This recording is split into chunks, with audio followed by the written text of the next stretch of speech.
Unpopular opinion, I do not like buttercream icing, but this basic icing I will have any day of the week. This is the icing that I love to use on cakes, slices, cupcakes, you name it. It is, in my opinion, the easiest icing you will ever make, but it is also the most delicious. So if you don't need an icing that you have to pipe or make perfectly smooth edges on, then this or the vanilla version might be what you're after. I'm just going to show you how to make it. Icing sugar, as you know, is really clumpy. Excuse my lack of decent measuring here, but the actual recipe is on the blog post. I've just made it so many times that I pretty much can eyeball it at this stage. We're making a chocolate icing, so we're going to be putting in 1.5 cups of icing sugar and 1.5 tablespoons of cocoa powder.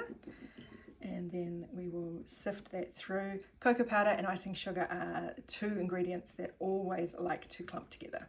So we're going to give that a quick sift. And the only other things that go in here is melted butter, vanilla, and some water to make the icing. It's only a teaspoon of butter as well, melted in for this one. So I add vanilla always to my melted butter where I can in recipes. I always just think that it infuses into the butter. Who knows if that's true or not, but I do it every time, and I just love it. The smell of warm vanilla in butter. It's just nothing quite like it.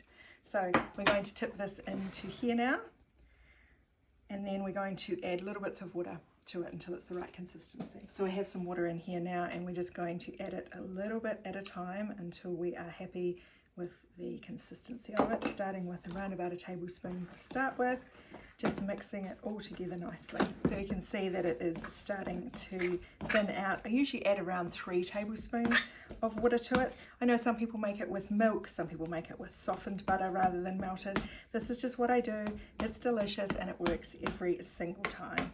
And then you just squish out any lumps that are in there and make it a nice smooth consistency. Once you get it to about this stage, you want to just add the water a little bit at a time. This is probably actually around about perfect for me, but you just add the tiniest little bits of water.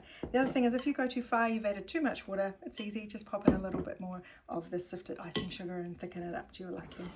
It's no biggie, okay, and it's as easy as that. That is how you make my basic chocolate icing. It is absolutely delicious, smells amazing, and so easy.